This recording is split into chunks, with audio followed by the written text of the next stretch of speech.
Salutations, podcast listeners. I'm Lynn Hickernell, podcast producer and board member at Kids Listen, a nonprofit organization advocating for great children's podcasts. Because summer is a great time to try out new things, we thought you might enjoy trying out a selection of different Kids Listen member podcasts.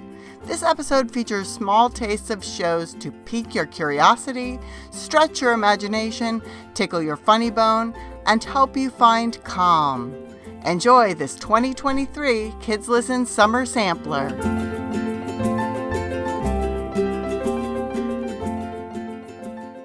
Hey, Tailblazers, I'm Rebecca Cunningham, and this is Girl Tales, a kids podcast of feminist stories for a new generation. Do you ever wonder what would happen if Cinderella started her own rock band, or if Medusa realized just how cool her hair was? Girl Tales takes classic stories and puts a unique twist on them, giving girls the chance to save the day, use their intelligence and bravery, and show that they can be the heroes of their own stories. So, if you're ready for an adventure, find Girl Tales wherever you get your podcasts. Here's a sample of one of our stories, Reimagining Robin Hood. Enjoy! I'd like to tell you about a friend of mine. A traveling Renaissance fair came to Freshwater, and I was so excited. There were acrobats and jugglers, fire breathers and knights riding horses, music and dancing in beautiful creative costumes, a royal parade, and my personal favorite, the wandering storyteller.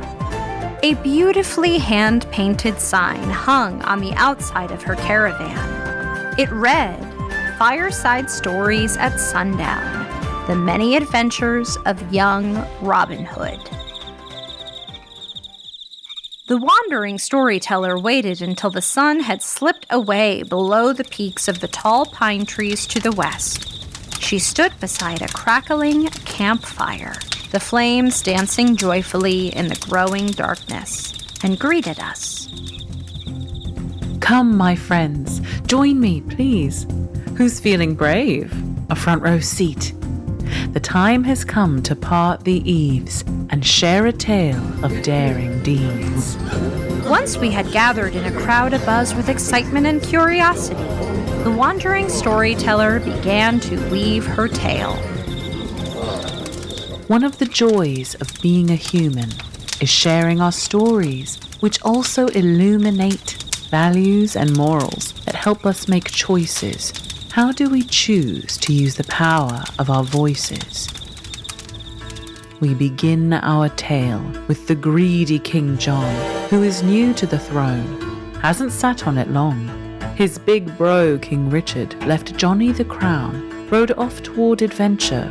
No one's seen him around. While King Richard was smart, good with people, and fair, King John thought that he deserved more than his share. Picture the new king up early at dawn. He speaks to Nottingham, his crooked sheriff, alone. "More gold, more coins, more goods.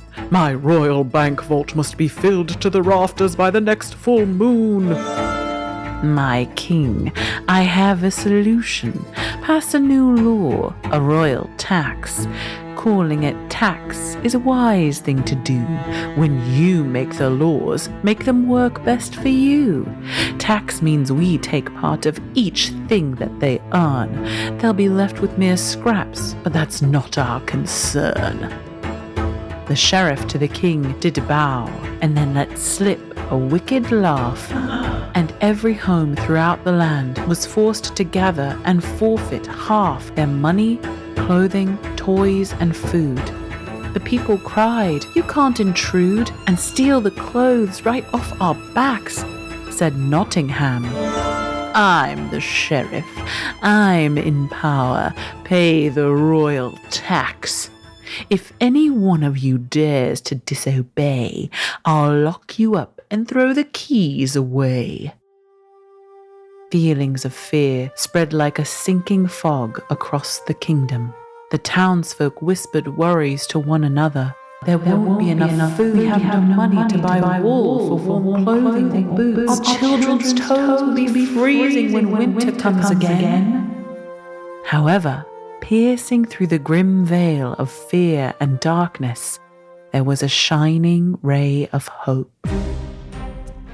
Stories were spreading from fireplaces to farmers' fields that someone had bravely stood up to the sheriff and refused to pay the new royal tax.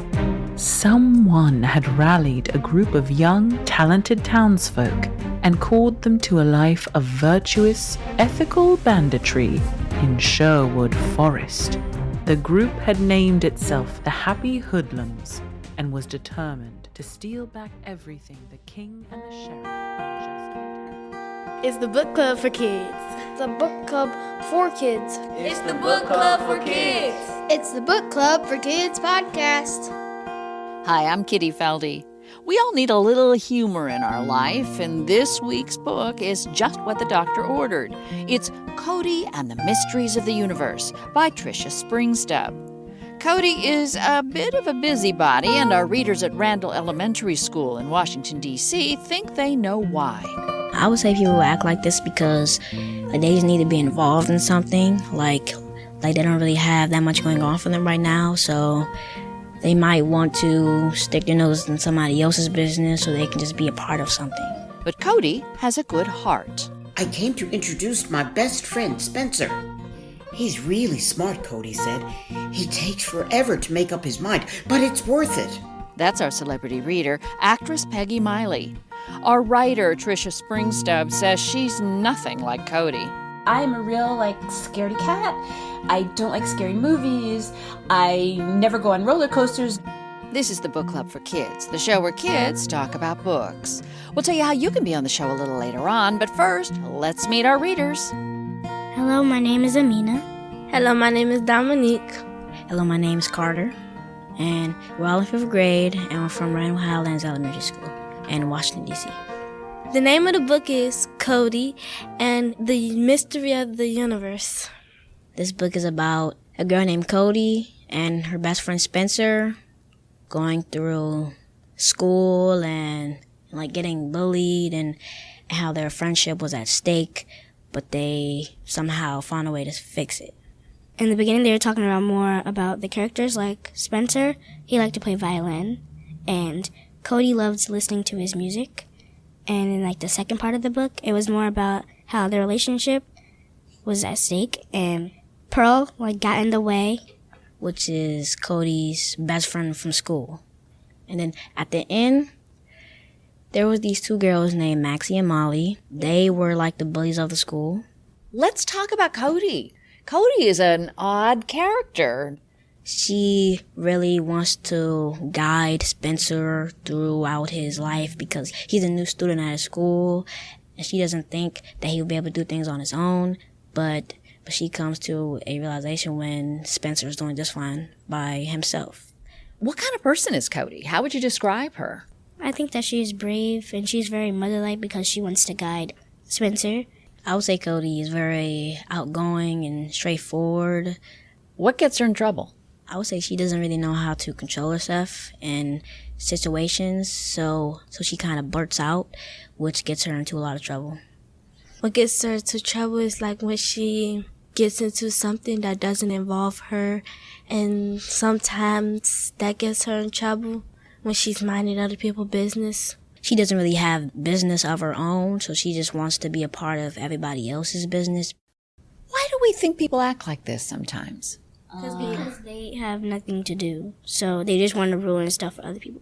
Some people, they just if their day is not going good, they try to make somebody else feel down for what they do. I would say people act like this because they just need to be involved in something. Like they don't really have that much going on for them right now, so they might want to stick their nose in somebody else's business so they can just be a part of something. Would you guys like to ask our writer, Tricia Springstub, a few questions? Have you ever been in a relationship like Cody and Spencer's? That's a really interesting question. Cynthia Moss. And she used to have comic books. And my mother never bought, we were not allowed to buy comic books, so I would go over to Cynthia's house and read all the comic books. When you were little, did you ever get bullied before by someone and it made you want to write this book? I am very fortunate. I have rarely experienced bullying, and never anything more teasing than bullying. I've never been afraid of other kids the way Cody and Spencer are scared of the Means, even though the Means turn out to be not too threatening after all. But I have seen it plenty of times in children, my own children's friends, and in schools that I visit, and it is a real issue, and it's a heartbreaking one. And that's just a taste of the Book Club for Kids podcast. We hope you'll tune in.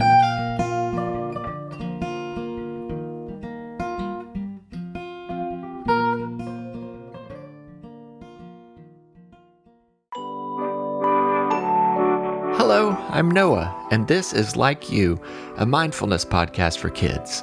I'm glad you're here. Today we'll use mindfulness and imagination to practice magic. Find a place to listen where you feel comfortable and safe. You're not only a listener, but a thinker, a speaker, and an important part of this podcast. So I hope you'll answer questions aloud and participate in our activities. Of course, if you'd rather just think your answers quietly in your head, that's okay too.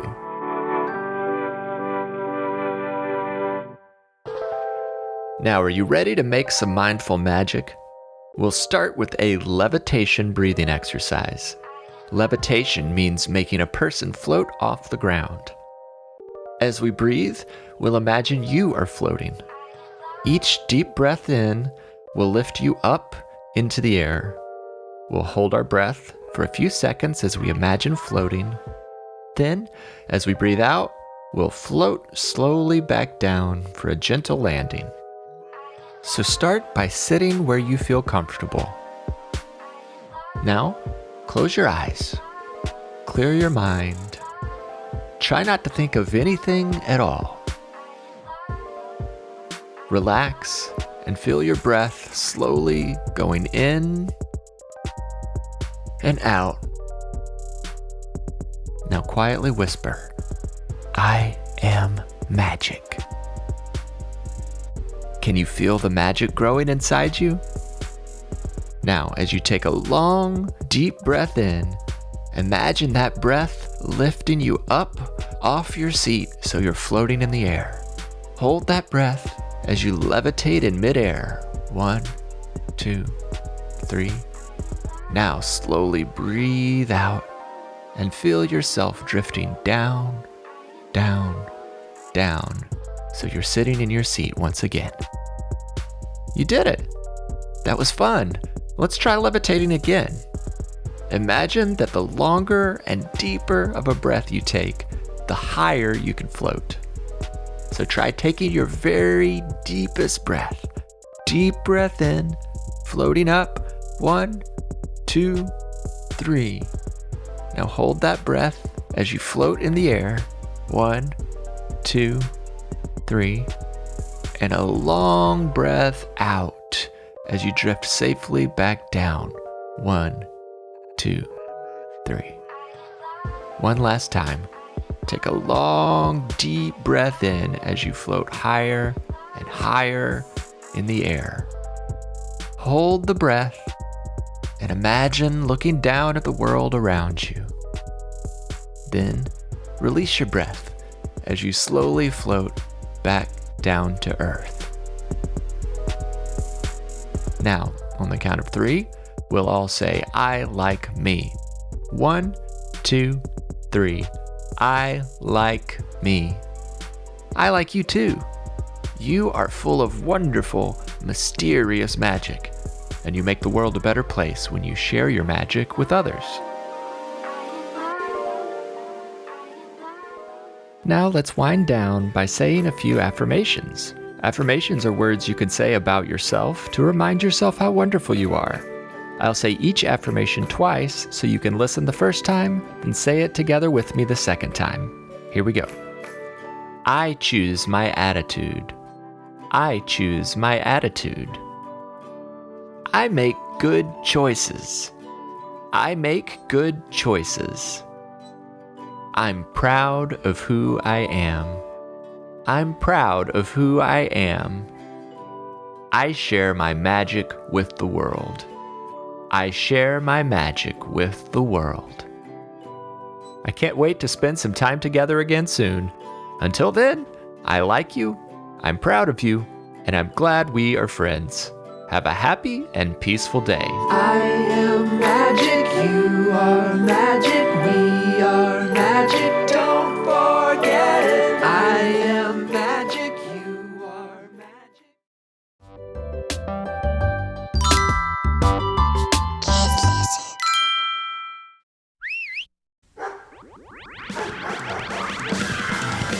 I won't visit Dogland and run with the Power Pups. Hello, I'm Phoebe, and this is Hank. And together we write about super amazing dogs on a planet called Dogland! Power Dog did a barrel roll the rest of the way off the dance floor and into the sidelines, where he could smell delicious, fresh, hot pizzas coming out of the oven on the other side of the video arcade at what was now his most favorite place on all of Dogland, Intergalactic Pizza Party. Oh, have you, dear listeners, not heard of Intergalactic Pizza Party? Well, it's right at the vibrant center of downtown Lictopolis, the capital city of Dogland. They have a lot of space-themed fun. They very famously serve garbage-flavored pizza. Sure, that's gross here on Earth, but let me tell you, it's considered delicious on Dogland. And they also serve their famous frosting pizza that comes in any dessert flavor dogs love. Did you know that even here on Earth, dogs can taste and like sweet things? Not all animals can. Cats cannot taste sweet things. And that's not just your cute, fluffy house cat, but also big cats like lions and tigers. Another word for all types of cats is felines. And felines' taste receptors simply cannot detect sweet. Now, both humans and dogs can taste sweet, sour, salty, spicy, and bitter. Although dogs do like the taste of sweet foods, they much prefer that meatier flavor and taste. That flavor is more and more often called umami, which is a really fun word to say. Can you say it with me? Umami. Umami. Umami. On Dogland, they love this umami flavor, and the young pups love it combined with sweet flavors. Power Dog loves a sweet and meaty flavor combo that might resemble a vanilla strawberry birthday cake with hot dogs mixed up inside it flavor. And Tuffy loves a kind of, you're gonna think this is gross, but it's not to him, a caramel, mushroom, and wet dirt flavor. I know, you're probably thinking, what? Ew. But think about how happy your dog would probably be with that. I think there's even a dead stuff at the beach and vanilla ice cream mix on this menu. At the back of Intergalactic Pizza Party, beyond the crazy space-themed pizza parlor, there's a bonkers awesome video arcade with all the coolest, latest, and most physical video games you could ever imagine. There's a lot of space-themed games, of course, flying and driving games, jumping games, throwing and catching games. I mean, we're talking about dogs here. And at the very back of the arcade, right before you get to the dazzling dance floor, there are dancing games. It was very popular and looked like a constant party, living up to the name Intergalactic Pizza Party. Umami's a fun word. Yeah. Say it with me. Umami. Yeah, there we go. That's good. Thanks, Hank. Okay, ready for some jokes? We. All right. What is a dog's favorite pizza flavor? What? Pepperoni. Pepperoni. Okay, you want another one? Mm-hmm. Why did the dog have a hard time learning to dance? Why? Because he had 2 left feet.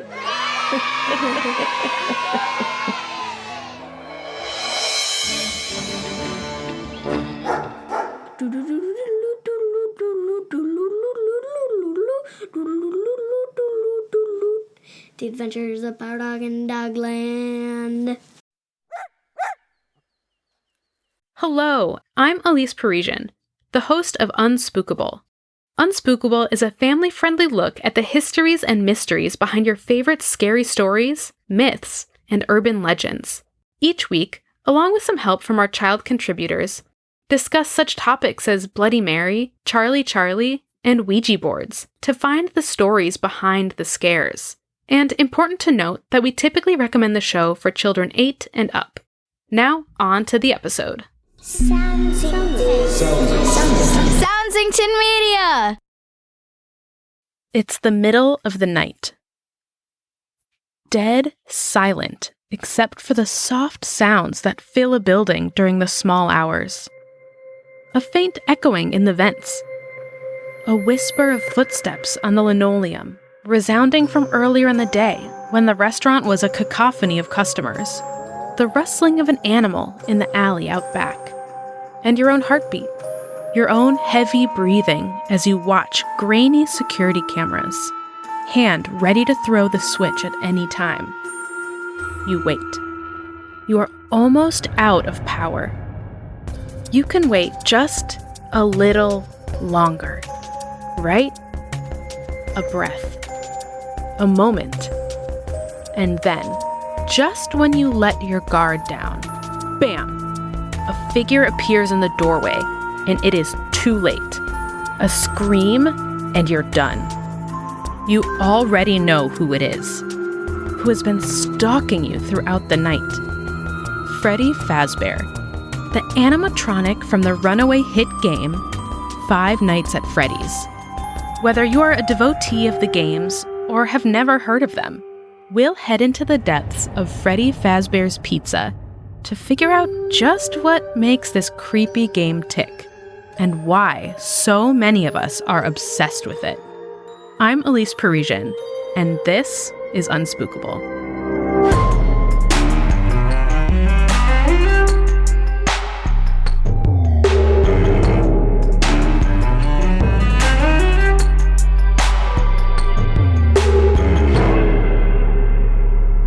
I've played Five Nights at Freddy's, but I haven't played in a few years. I have not personally played Five Nights at Freddy's, but I've definitely heard a lot about it and wanted to play it, but I always got way too scared because it's a horror game. When you're playing Five Nights at Freddy's, you get a job working there, and then you have to watch the animatronics at night to make sure that they don't try to pull anything silly. And then, you can watch them on cameras to see what they do, but you have to make sure they don't get to you before you can stop them. And it takes place in just a normal pizzeria with these crazy animatronics that are trying to get you, which ties to Chuck E. Cheese, which freaks me out and just makes me not want to play because I still want to enjoy places like that. I think that Five Nights at Freddy's is scary if you're younger, but as I got older, I realized it was just all jump scares, and they're really predictable if you're, aware of what you're doing.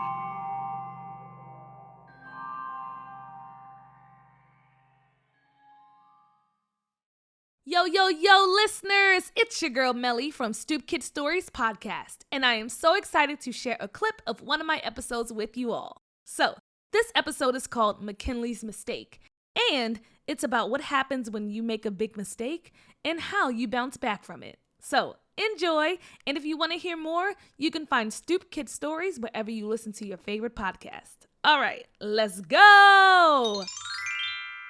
Peach, guess what? She asked. Let me see. You finally told Zay that you have a crush on him? Peach asked. No. And I do not have a crush on him. I just think that he wears nice sneakers and his haircut is always crispy. So I just feel the need to tell him, and then I awkwardly smile at him when he walks away. But anyways, that's not what I was going to say. Remember the all-class party idea I told you all about? Well, it's happening!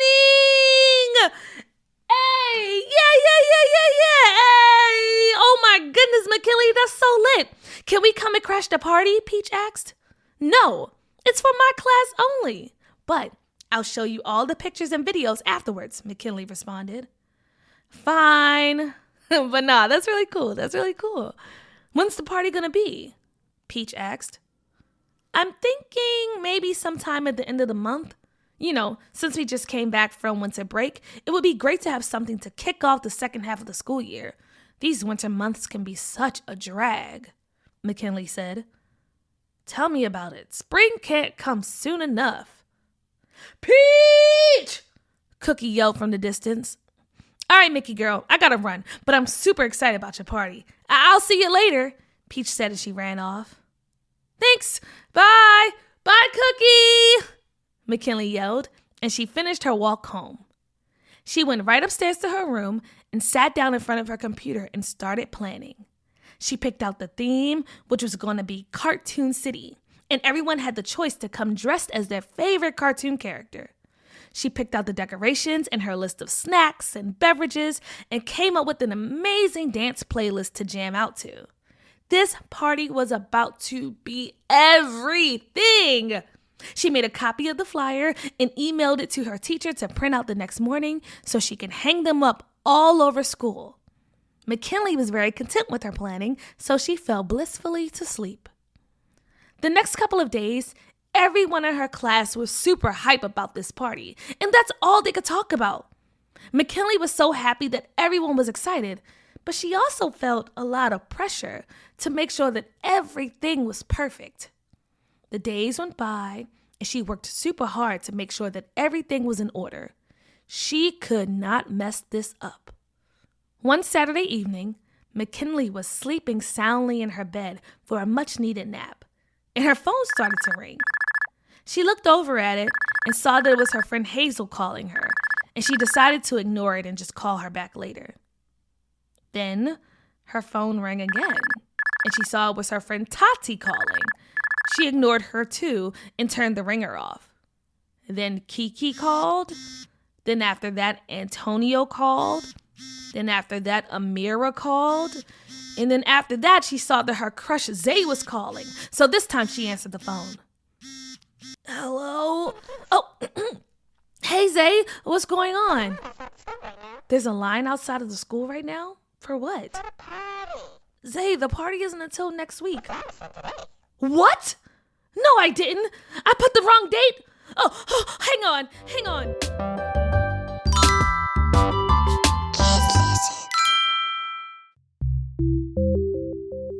Hey there, this is Chanel from Peace Out Podcast. What helps you when you're upset or stressed out? On Peace Out, we talk about superheroes, constellations, and sea bunnies while we do calming breathing exercises inspired by yoga and mindfulness meditation. Listen to Peace Out before bed, when you need a break, or anytime in between. Check us out at peaceoutpodcast.com. Peace out. Peace out. Peace out. Peace out. Peace out and peace within. Peace out. Peace out. Peace out. Peace out and peace within. What if world? This is What If World. Hey there, folks, and welcome back to What If World, the show where your questions and ideas inspire off-the-cuff stories. I'm Mr. Eric, your host, and today we're bringing you a Kids Listen Summer Sampler. That's right, we're gonna get some mini episodes to kick your summer off right from some of the best kids podcasts out there. And in the spirit of sampling summer, we're going to sample several what if questions for you. First, we've got a write-in from Avery who asks, what if JF Cat and Fred the dog met a friendly sea serpent named Shauna that taught them how to swim? Then we had a patron named CJ who asked, what if everything that rhymed was true? And finally, we have this wonderful little question from Catalea. My name is Catalea. I'm 8 years old. My What If World question is, what if dinosaurs had mermaid tails? Thank you, bye. So let's find out. What if dinosaurs had mermaid tails? What if everything that rhymed was true? And what if JF Cat and Fred the dog met a friendly sea serpent named Shauna that taught them how to swim? Whew. JF Cat and Fred the dog were having a lovely summer day at the beach. Boy, I don't know how to swim. I wish someone would teach me, said Fred the dog, clearly interrupting my narrative flow. And then you were going to say how I'm Fred the dog whose tongue is too long for his mouth, which is why my voice sounds this way. We've heard it all before. Oh, hi, Jojo. That's Jojo Fluffy Cat to you, aka JF Cat. Sure, yes, I was gonna tell the story then, if that's okay. Oh, yay! It's Shauna the sea serpent. She can teach us how to swim. And as Freddy spoke, an 80-foot-long sea serpent reared its giant head from the ocean, her hair a beautiful mess of frothy seaweed, her eyes a piercing yellow. Okay, class, today we're not going to wait for Mr. Eric's narration, said Shauna Sea Serpent. Instead, we're all going to jump right in the ocean and practice. But I'm a cat. It's well established I don't like swimming. Most people who don't like swimming simply haven't practiced enough. Exactly, because I don't like it. It's like she's not even listening. But reluctantly, Fred the dog and JF Cat jumped in the ocean. Hey, I wasn't finished complaining. Yeah, but we gotta keep this story moving, remember? Using our own logic against us. Yeah, well, I'm impressed.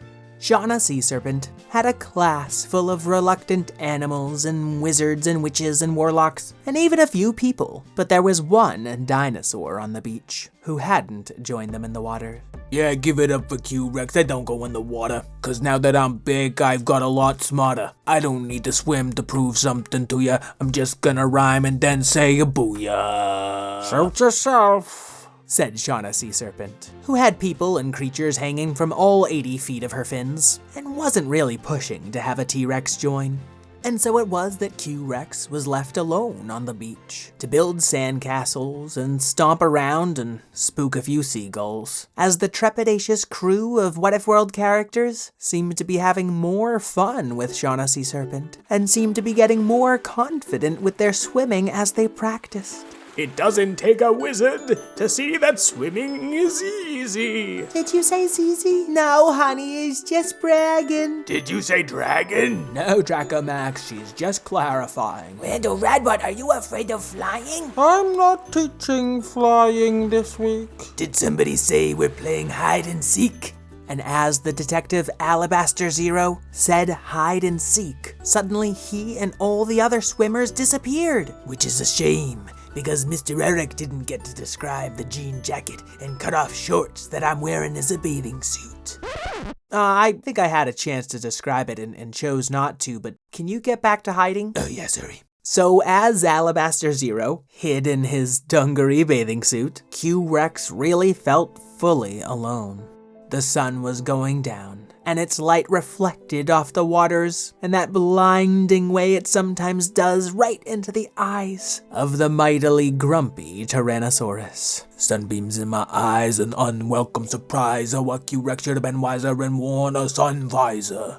Suddenly, atop his enormous head appeared a sun visor. Q-Rex realized that it was the first day of summer, which of course meant on What If World it was Sunshine Sea Slime Prime Rhyme Time, a once-a-year occurrence that happens on the first day of summer at the beach, where everything that rhymes comes true. Until the sun sets, of course. What was that, Mr. Eric? I was busy thinking of a rhyme that would get me to swim. It's like splashing around meets going to the gym. Oh, I was saying how sunset is the end of Sunshine Sea Slime Prime. Ugh, I almost had it. Sorry, I stopped listening. It's time for me to wish again. I wish I had a fishy fin so I could splish and splash with friends. And Q-Rex's tail became a mermaid's tail, with fins on his little T-Rex arms, and one on his back, and even a convenient set of gills. I'm gonna go find Fred and JF Cat, show them all how I can swim, and then that will be that. And Q-Rex, in his half-mermaid form, well, is it possible to be a half-mermaid? Mini episode, Mr. Eric! Right, let's keep moving. He dove into the ocean, looking for all of his friends who were playing hide and seek. But he didn't see a single one. I guess it's not very safe to go hiding in the ocean. They must be back on land slapping on some suntan lotion. And Q-Rex came up out of the water, and sure enough, everyone was back on the land. But they weren't putting on suntan lotion, even though Q-Rex had rhymed it. You see, the sun was setting. And with it, Q-Rex's mermaid tail, fins, and gills disappeared. So my wish was kinda useless and I'm sinking kinda fast. I gotta stop making excuses and just learn to swim at last. Q-Rex's last line was lost beneath the waves. His comparatively tiny T-Rex arms weren't doing him much good in the water. And there was Shauna Sea Serpent in an instant. You know, step one of learning how to swim is sticking with a buddy who already knows how. Do you think that you could be my swim buddy? I think I already am, Q-Rex. And as Q-Rex was brought back to shore, all of his friends came to check on him and help him dry off. As first lessons go, that was pretty much humbling. So now I'll practice with a friend and be less afraid of stumbling. And that's why you never play hide and seek in the water. No, the lesson's about learning how to swim. Oh, it's a short story. It doesn't need a lesson. The end. So the lesson is that not everything needs a lesson. Exactly, yeah.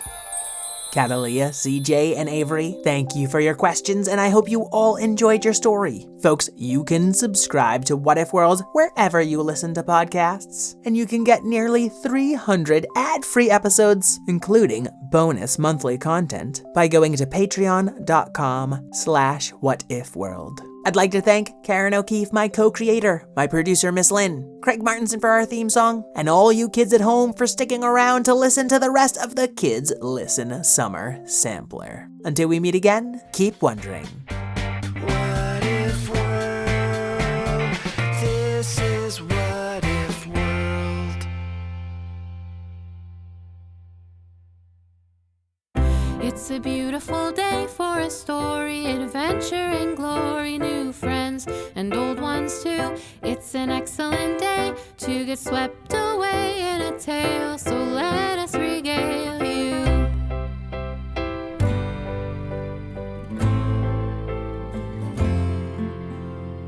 Hi everyone, welcome to Dork Tales Storytime, where I, Jonathan Cormer, and I, Reginald T. Hedgehog, take you into the land of Once Upon a Time to tell you wonderful, wacky tales with important life lessons. Ooh, tell them about the one where Alice and I taught Wonderland's Queen of Hearts a thing or two. Hey, that's a great idea. Let's jump to where you and Alice challenge her to a game of croquet. Croquet, you say? We could play all day. Let's get the game underway. Reg volunteered to be the croquet ball, and the queen's cards bent at the middle with their hands and feet on the ground to create the wickets, or the arched hoops you try to get the ball through during the game. We used flamingos as mallets. And they spoke. Do not worry, my liege, for I will be the greatest mallet with the shortest aim. Now, I've seen some things in Once Upon a Time, but this sounds sillier than most of them.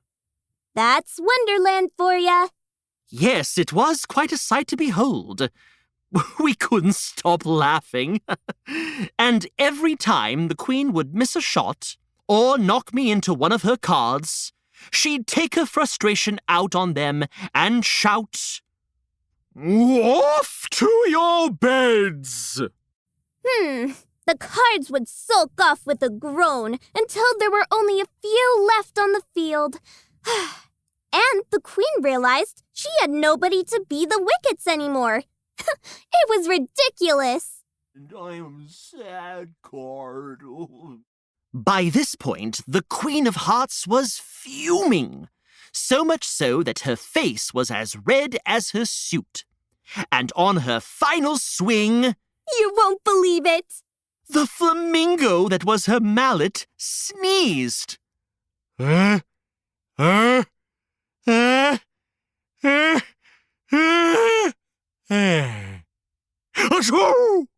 She missed hitting the Reg ball by a mile. Reg ball. We thought it was quite hilarious too, so we cracked up. And the flamingo flew off in a tizzy. No, no, no, no, no, no, no, no, no, no, no, no, no, no, no, no, no, I wasn't going. No, no, no, no, no, I gotta go. No, no, no, no, no, no, no, no, no. Needless to say, the Queen was there on the croquet field, ready to blow a gasket, about to scream, "Off to your beds," at everyone that remained. But Reg stopped rolling around on the ground for a moment and stood up. Your Majesty, are you planning to finish the croquet game by yourself? Yes, for as you can see, there are no more wicket cards or flamingo mallets, and our ball is a hedgehog once again. Oh, dear me. The Queen took a step back and realized that she no longer had a large crowd to cheer her on or a winning peg to knock the ball into. So then I said, "Your Majesty, you look tired. Perhaps you should have sent yourself to bed and returned when you could play with the team." Well, I never really considered that. She saw that her poor sportsmanship and constant demands for perfection were really impacting everyone in her court. We just wanted her to take a moment to think about what it means to be a good team player. So I looked over to Alice. And I looked over at Reg. And we both looked over at the Queen. Your Majesty, might I make a suggestion? No! Yes. I suppose so. Perhaps, just perhaps, it's time you go off to your bed! Good times, good times. The Queen learned to be a bit kinder that day, and the value of a good nap. So, dear listeners, consider this sampler your invitation to join us over at Dork Tales Storytime. See you there. So gather your squad for all to see. It's a universe that we've imagined. There's twists and turns and lessons learned. This is where the unexpected happens. Join our humble hosts and hit the trails of the wonderful, wacky, wild world of Dork Tales. La-da-dee-da, la-da-dee-da.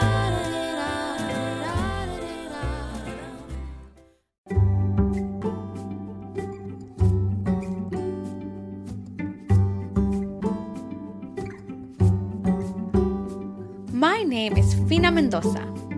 I moved to Washington, D.C. with my older sister Gabby because Papa works in the U.S. Capitol. He's a congressman. Me? I solve mysteries.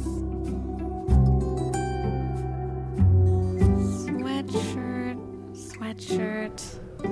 Not on the bench. Not under the bench. Not under the fake Magna Carta. Not under the National Mall. Well, maybe it's under the National Mall, but it's not under the table model of the National Mall. Stop staring at me, Caesar Rodney.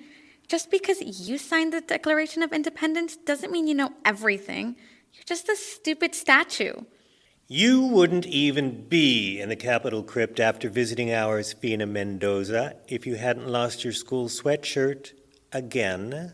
Who asked you, Caesar Rodney? It has to be here somewhere. What did Mama say every time I lost something? Retrace your steps. Where were you the last time you remember having it?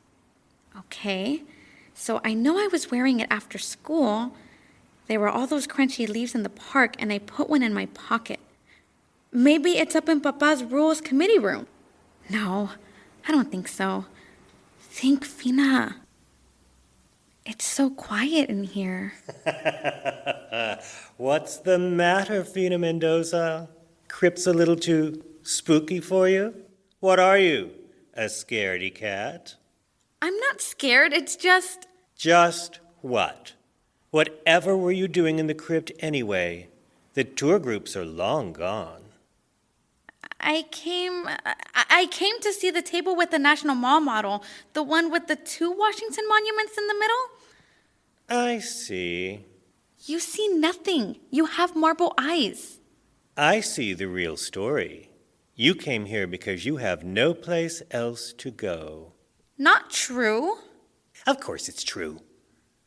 Your sister Gabby has band practice, and your papa says you have to come straight to the Capitol after school until he's finished working. It's not like you can go over to some friend's house after school. You have no friends, do you? I have friends. Back in Los Angeles. But not here in Washington, D.C. Poor Fina. Stop talking to me. Statues don't talk. Oh, don't they? Are you sure about that? I need to find my sweatshirt. Shh. I hear something. Something like a ghost? Hello? Is somebody there? Why do they turn the lights so low? Energy conservation? Speaking of ghosts, you know, they were supposed to bury George Washington here, in the crypt, but Martha wanted the president home with her at Mount Vernon. Suppose George wanted to be buried in the crypt? Maybe it's his ghost coming back to haunt you. Maybe he waited until all the tourists were gone and the only person left in the crypt was the little girl who forgot where she left her hoodie. Shh! What's that shadow? On the wall. It's like a giant question mark. I came for my sweatshirt.